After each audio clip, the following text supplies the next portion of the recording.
So, welcome back to real time digital signal processing course. Today we will discuss about some of the real time constraints what we are going to have it, and then how to solve and then look for the built in DSP processor, or how to design our own DSP processor in FPGA. So, we will do the recap first. In the previous class we discussed about DSP architecture in detail. So, hope you are comfortable with the architecture whatever we have used. In this class, as I mentioned, we will be seeing some of the real time constraints and how to design the DSP for such applications. What are the real time constraints? The major limitation of DSP systems for real time applications is the bandwidth of the system. So, the processing speed determines the maximum rate at which the analog signal can be sampled. As an example, with sample by sample processing. So, if we use the interrupt driven service, one output sample is generated before the new input sample is presented to the system. Then either we have to forego, what we say is lose that sample if we are unable to compute our algorithm within that time, or use buffer to store it. That is, if we do not want to lose any of the sample, so we have to have a buffer to store that whatever sample which is coming much faster than our computation time. So, what it says, therefore, the time delay between input and output for our sample by sample processing must be less than one sampling interval. So, we have discussed that t seconds is my sampling time, what I have it in seconds. So, our processing time Tp plus our overhead IO overhead together should be less than our sampling period. So, as it is defined, TO is our overhead IO operations which takes, that is the data which comes from input and then till the output is going to the system or wherever you are storing, that we call it as TO will be the overhead, and then TP will be our signal processing time, the algorithm which you are going to incorporate in your computation basically. So, the other constraint what we are going to see. So, one we say that it is hard real time constraint, which is going to limit our highest frequency of signal that can be processed by our DSP systems using sample by sample processing approach. That means to say that I am unable to, hard real time system constraint is one such that where I cannot afford to lose even a single clock cycle. I have to process and then my result should be ready before the next sample comes. In that case, what happens to our bandwidth? We say FM is the maximum frequency I can allow in my input sample. So, that should be less than or equal to half the sampling rate, which is driven by our sampling theorem constraint, which should be less than or equal to 1 by 2 into our Tp plus TO, that is my processing time as well as my overhead for IO operations. So, it says that the longer the processing time Tp, that is my processing time is much greater, then what happens? Lower will be the signal bandwidth that can be handled by the system, as we can see from this equation. So, coming to how to do the system design, that is our digital signal processor system design, how we are going to take it. So, the first one is we will be seeing that DSP system is going to be characterized by the embedded algorithm which specifies the arithmetic operations to be performed. So, the next step is the algorithm for a given application is initially described using difference equations and or signal flow block diagram with symbolic names for the inputs and outputs. The next stage of the development process is to provide more details on the sequence of operations that must be performed in order to derive the output.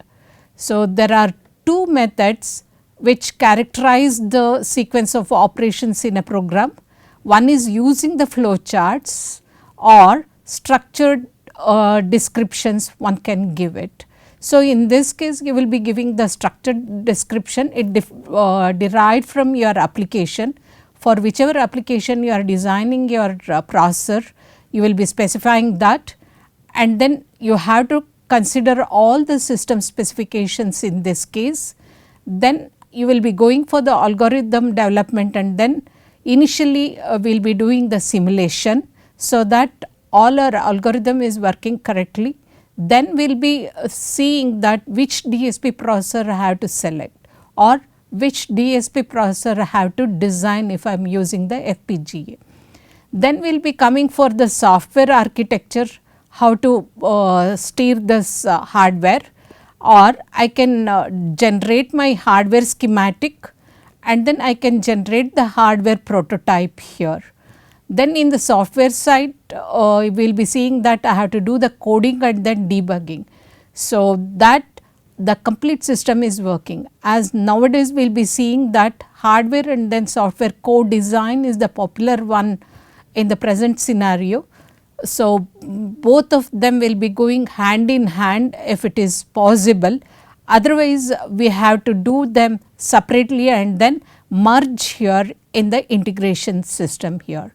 So, we have to integrate both software and hardware and then do the debugging, see that my software and then hardware are going correctly according to my application. Then we will be doing the system testing and then we will be releasing my hardware. So, even the system testing involves lot of tests to be conducted. It depends on how you will be, for all cases you may do the testing and some of them may be left out, because exhaustive testing is going to take a lot of time. So, mostly some of the testing will be, critical ones will be done, and then we will be releasing our product, or for whichever application we are doing our hardware, which is going to be released. Coming to the software side, okay. So, how general purpose processor is advantageous, we will see it here. One is we know that we use the high level languages, such as we can use the MATLAB or C or C++, or other DSP software packages on computers can significantly save algorithm development time. So, even nowadays the Python is the one of the popular one can use it and then test your prototype basically. In addition, the prototype C programs used for algorithm evaluation can be ported to different DSP hardware platforms. So, one of the advantage of using a higher level language is it is independent of the platforms, and with little bit of fine tuning. So, we can port from one DSP hardware platform to the other DSP hardware platforms.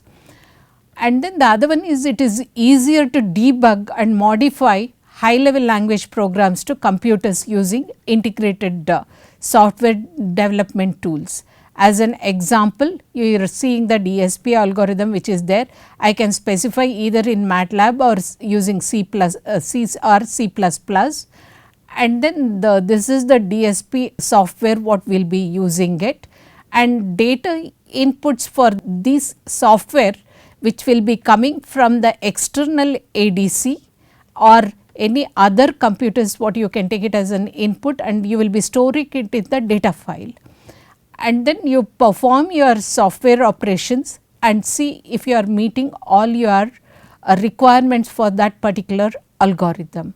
So, if everything is done, so you can specify some of the signal generators back, you can store it in the data file and then it can be reused. So, if the complete algorithm is satisfactorily working, then what you will be doing is you will be generating the data files. You can send it for either for analysis, or if you want to have the analog output, you will be converting this digital data into analog and sending it out to other hardware, or you can save them as digital data in other computers also for later use if you want to have it. Continuing with development of software, basically on the general purpose computer, what happens to our IO operations? So, it will be based on disk files. So, it is easy to implement and behaviors of the system are easy to analyze all these operations. And we know that we have a floating point data formats and arithmetic can be used for computer simulations, thus ease of development. So, as we can see, even the fixed point file system is available in MATLAB. So, if I want to test my floating point data, if it is working, and then I want to convert it into fixed point and then see that my code is running perfectly almost equivalent to my my floating point operations, I can check it and then use them in my hardware development. So, we will see that we call that as the bit true simulations of the developed algorithms, which can be performed using MATLAB or C or C++ for fixed point DSP implementation. So, our algorithms will be running depending on what software I will be using it on the general purpose computer. So, the next one is how we are going to decide on the selection of DSP hardware. So, we know that the hardware cost and product manufacture integration are important factors for our high volume applications. So, one is concentrating on high volume. So, we have to see the cost and then the manufacture integration, how it is going to happen. So, we know that for portable, that is battery powered products, power consumption is more critical. All of us use our mobiles, they have DSP processor built in them. All of us are power hungry, as you know about it. I want to save my power and I should not be charging my mobile and then I want all the features in them to be working for full day, so that I need not have to use the power banks in these cases. So, this becomes the critical component of our portable devices. And then for low to medium volume applications, there will be trade off among development time, cost of development tools and the cost of the hardware itself. So, in this case I do not want to have high volume products to be coming out, but mine is going to be low and medium, but at the same time I have to look at it, my cost should not be going up. At the same time I should provide whatever features that are required at the low cost. So, the likelihood of having higher performance processors with upwards compatible software is also an important factor. So, one has to look at it that they have to be programmable using higher level software, basically, that is like either I can interface with MATLAB or I can use C or C++ programming, so that one is at ease in programming. So, for the high performance low volume applications such as communication infrastructures and wireless base stations, the performance, ease of development and multiprocessor configurations are the paramount in this case. So, in the communication field you will be seeing that all of us will be hungry with our network. So, I want immediate connectivity as we connect to other person or any other devices or whatever may be the thing.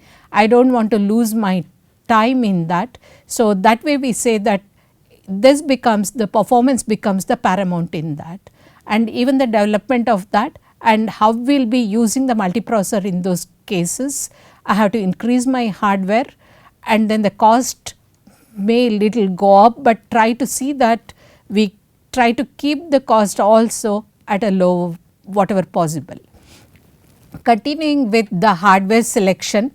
So, some of the ways one processor execution speed is compared is as follows.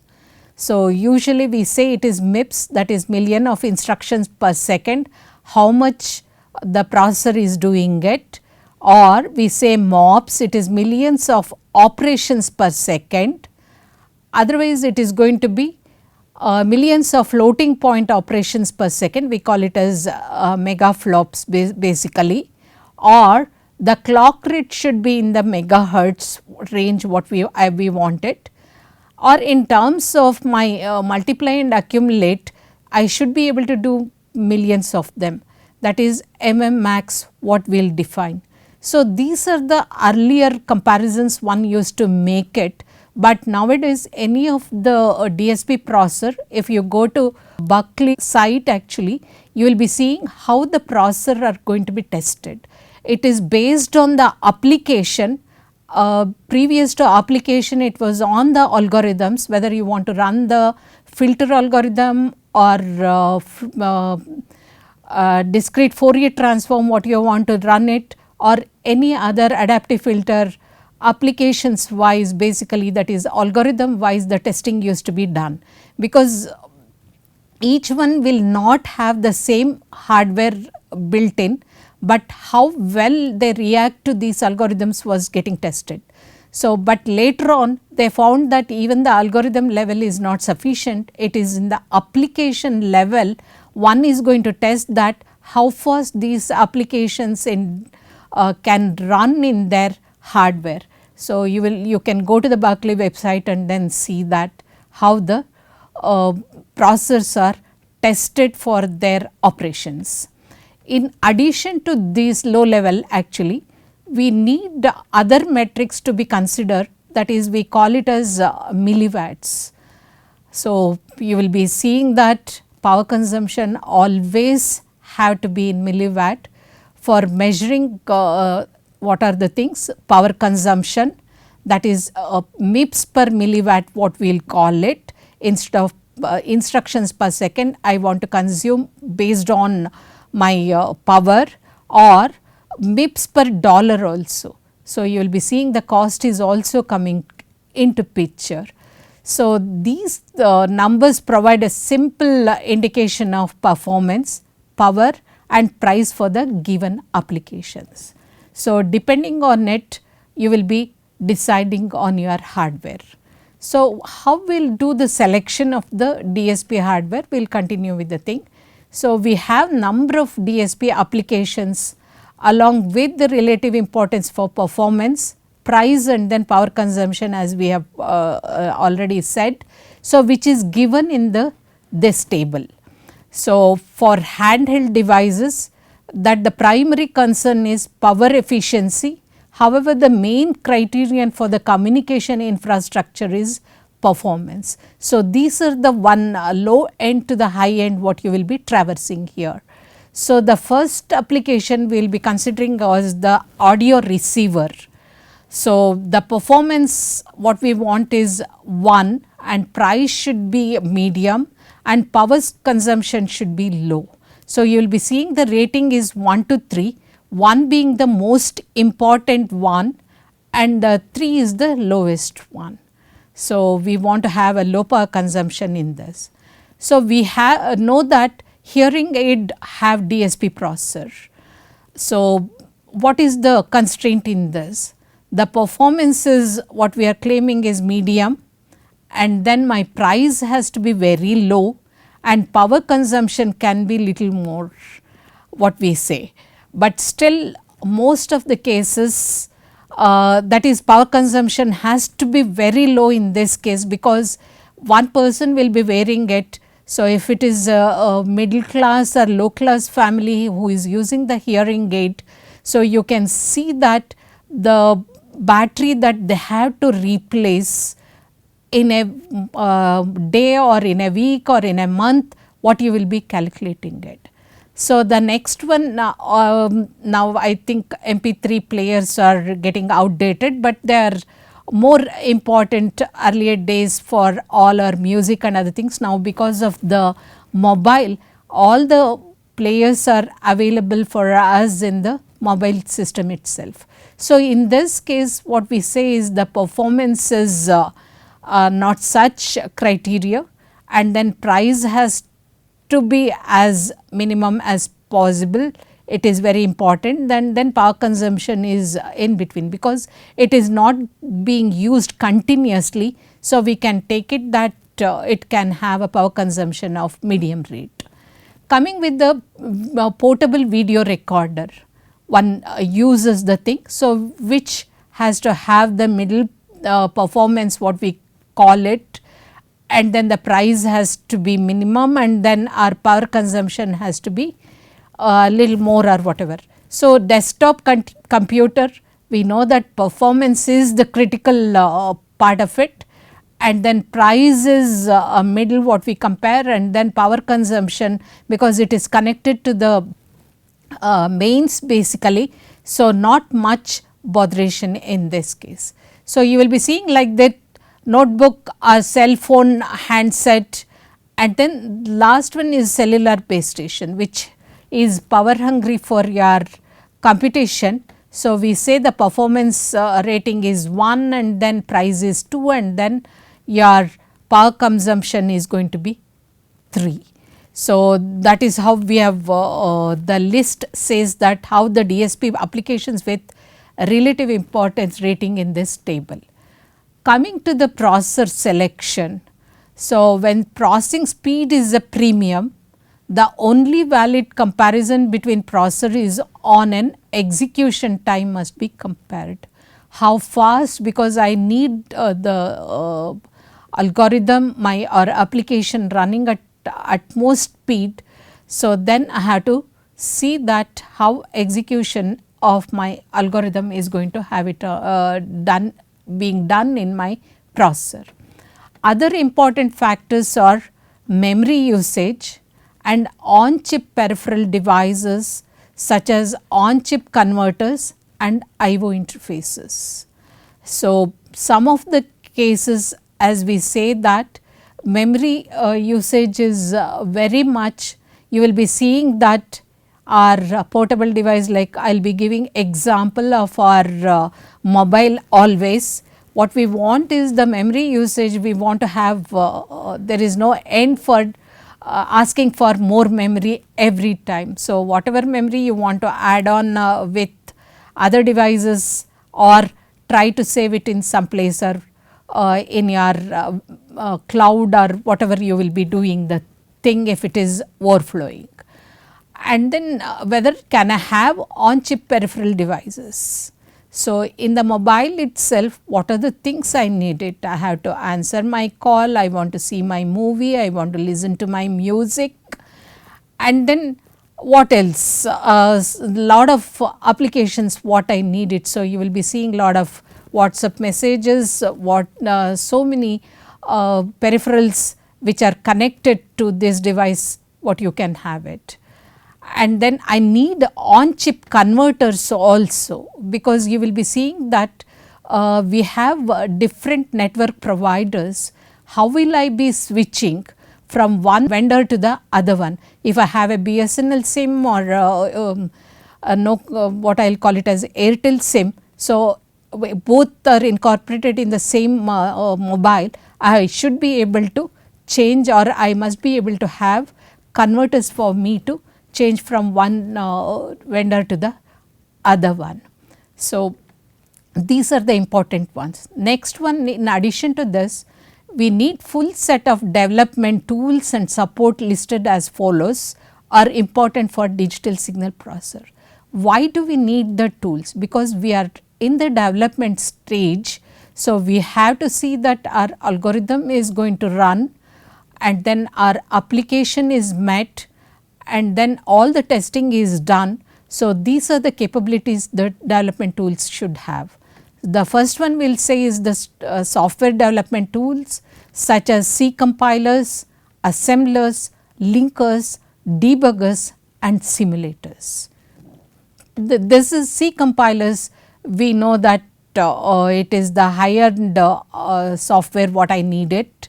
So, that I can have I need not have to worry about the hardware which on which I am going to run.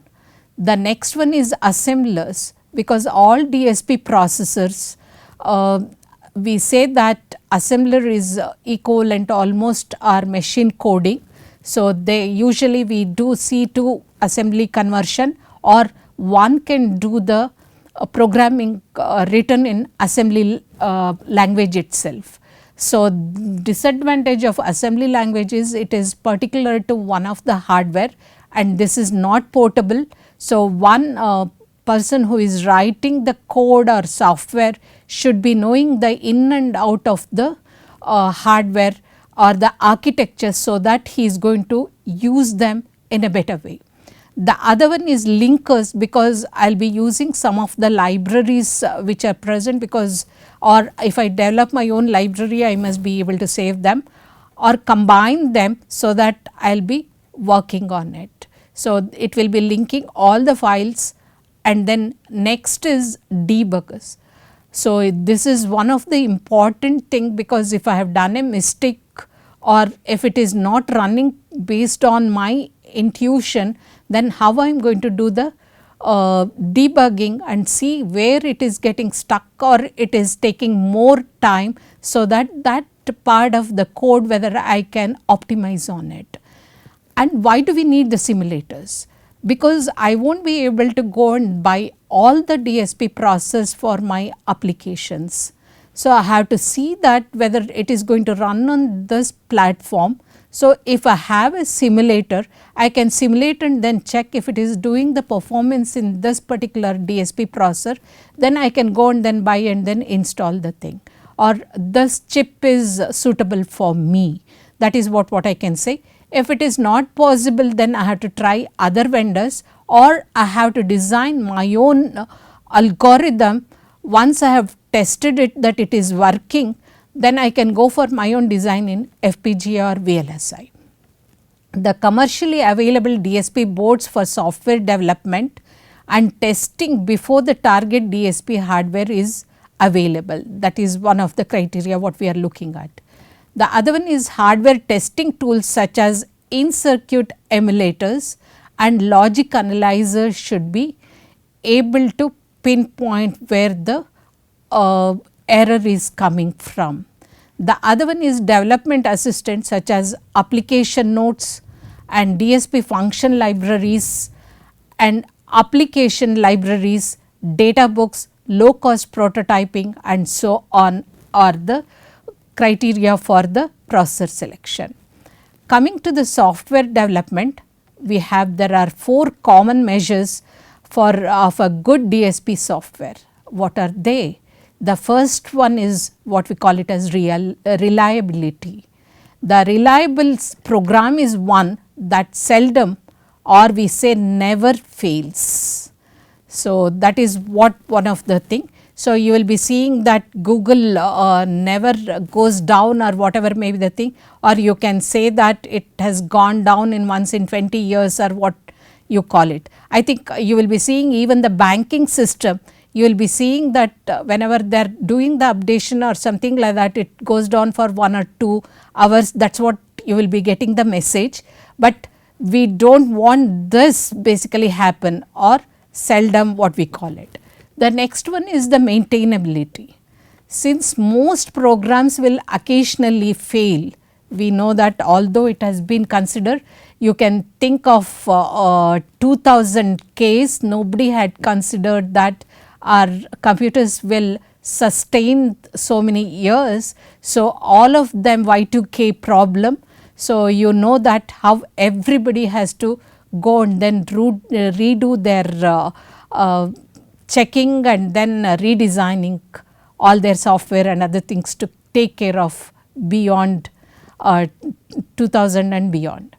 A maintainable program is one that is easy to correct.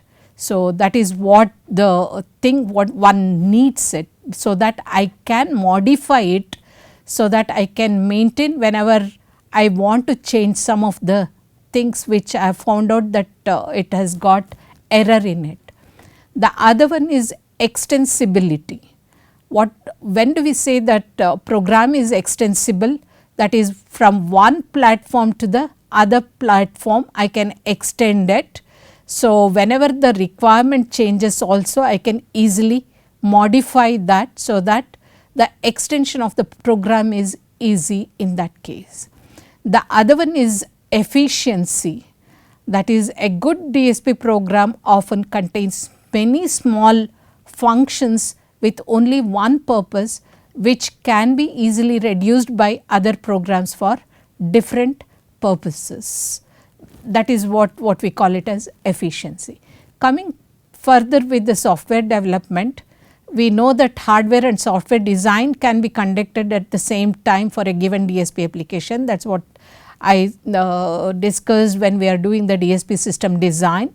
So, we said since there are many independent factors between hardware and software which restricts them, actually what we call it as may not be a true system engineer should be capable of understanding issues with both hardware and then software. So, most of the people you will be seeing that IT software industry, most of us or something we say that we are capable of solving the software, but not in the hardware. So, one person, as you can see, that he can understand both the hardware and software, he can do a real justice to the hardware which has come out. So, which is going to be rare. So, that is why we will be having a little bit of difference between the two. So, as we know VLSI has come a long way. So, our hardware has the cost of it has gone down dramatically, as you will be seeing it, whatever buying of your laptop or system or your mobile or any product for that matter. So, you will be seeing that your cost is going down, but major cost of our DSP solutions, it resides in the software development. So, as I can point out, we used to have software cost was much higher than in $1,000 earlier for our emulators, that is JTAG interfaces, compared to our own system which was in $400 or something like that. The software lifecycle involves completion of the software project. So, namely that is project definition, detailed specifications one has to have it, how you are going to do coding, and then you will be having the coding also you can do modularly, so that testing becomes easy. The next is system integration. All of them have to be your hardware and then software has to be integrated, and finally how you are going to test it.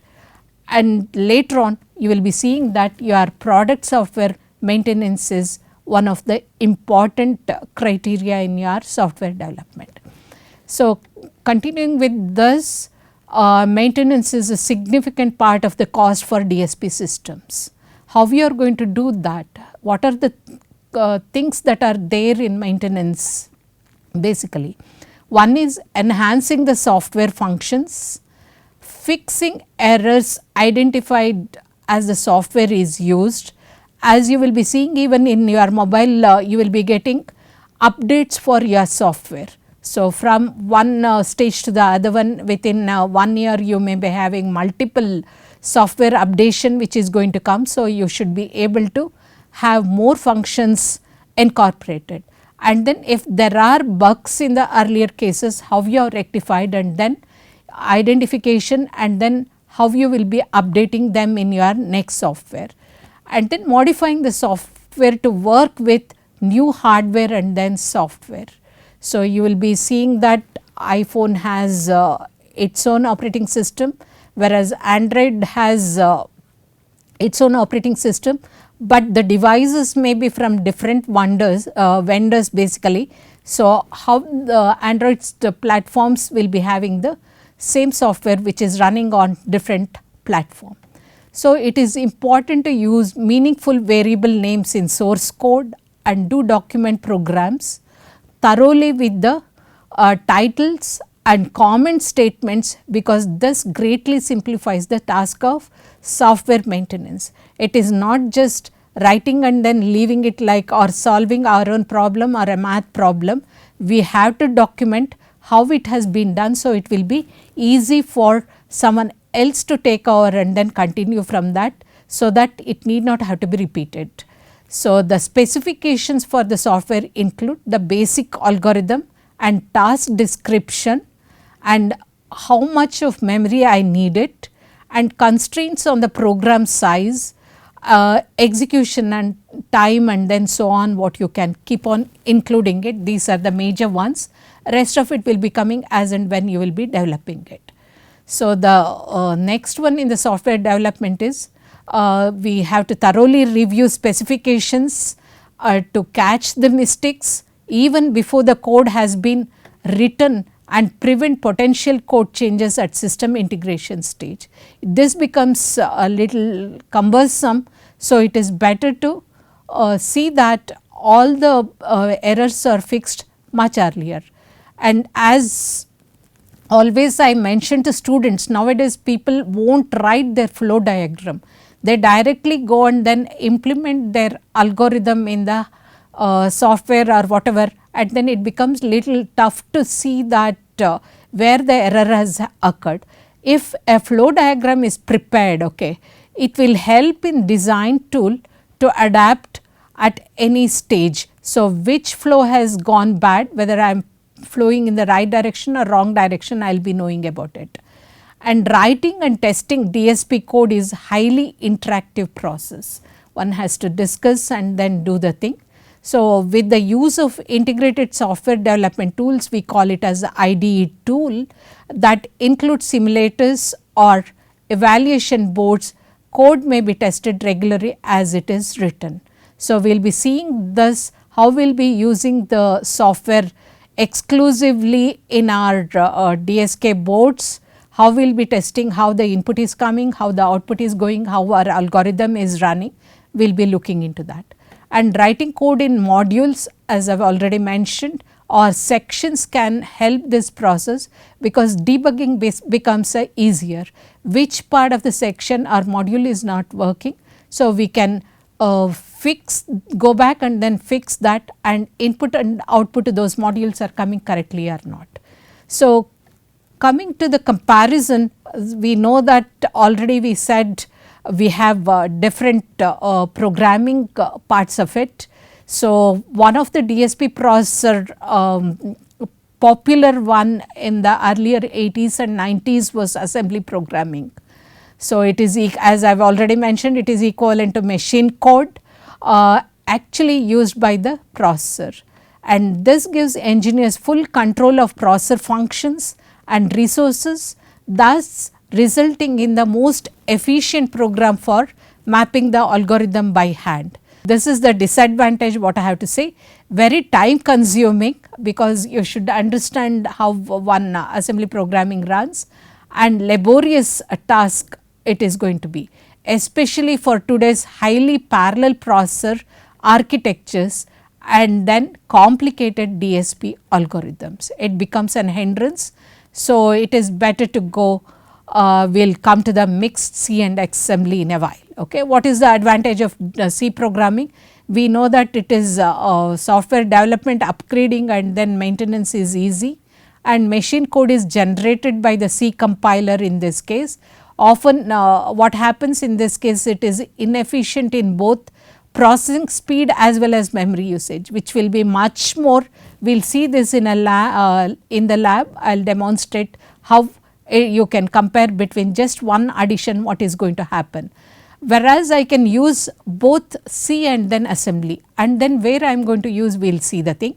Overall program is written using C actually, but the runtime critical inner loops and modules are replaced by your assembly code.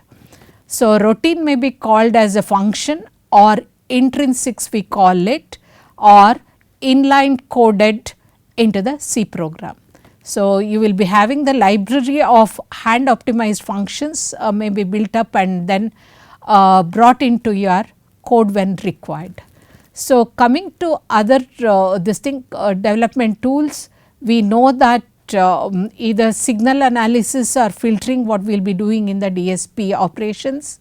So, we know that signal analysis deals with measurement of signal properties, and MATLAB is powerful tool basically all of us know for the analysis, visualization, so which are the critical components in understanding and developing DSP systems. Even in my regular course I told my students to check using MATLAB and later on port it onto the DSP processor, so that you can compare with whether you are getting the same results. Any design we do, FPGA or any of the coding we do the thing, we first test it in the MATLAB so that our algorithm is running correctly, then we will go to our hardware implementation and see that we are almost nearer to whatever MATLAB gives. So, we say C is an efficient tool for performing signal processing and is portable for different platforms, DSP platform what we have said. Then what happens, my input is going to be a C program which is a source code I will be giving it. So, I have to use the compiler here and then generate the object code which we call it as machine code or assembly code basically, and we will be linking with the libraries and then we will loading the code onto the hardware. Then the data whichever has to be input, it is taken from the input and then we will be doing the execution here. So, I will be getting the program output here. Coming to the comparison of MATLAB versus C, we will see. So, we know that it is an MATLAB is an interactive technical computing environment for scientific and engineering numerical analysis, computation and visualization. So, its strength lies in the fact that complex numerical problems can be solved easily in a fraction of the time which is required by our C or C++. And then program written in these are usually portable. So, they can be recompiled and run on many different computer platforms, and it is a high level language. It can also be used for our low level device drivers. You know that all your kernel and other things are written using C and C++. Nowadays you will be seeing with Python also. The other advantage of MATLAB is by using its relatively simple programming capability, it can be easily extended to create a new functions and is further enhanced by our numerous toolboxes. This is, you will be seeing every year there will be new toolboxes introduced or updated basically in the toolbox itself, so that you have whatever is required at your tip of fingers, that is what I will call it. And then they have the GUI tools to support whatever design you are doing it. And then for the signal processing toolbox, we have the SP toolbox or FDA toolbox for the filter design analysis toolbox. So, we will be using the FDA toolbox, but nowadays they are naming it in 2020 and above as a filter design toolbox basically. So, still this is supported, so we will use them. The other one we say that C is a high level language and usually used for many DSP software development engineers, not only because it has powerful commands and data structures, but also because it can easily be ported, as we have been telling from the one we have started considering the C. It includes even C, we know that C or C++ debugger, which is useful in identifying errors in source programs. So, it can display values stored in variables at different points in the program and step through the program line by line. So, which we will be taking it up in the lab and see. So, this ends the constraints when we are designing the DSP processor for real time applications. So, in the next class we will see that our module second will continue that how the algorithm for filters are going to be built around. So, we will be considering both finite impulse response and infinite impulse response. So, we have some input how I want to extract these components using different kinds of filters. It can be a low pass filter, high pass, band pass or band stop or notch filter to eliminate one of the frequency, and how you will be getting the output and their responses is shown. So, more in detail we will cover it in the next class. So, happy learning, and then thank you for listening to this lecture.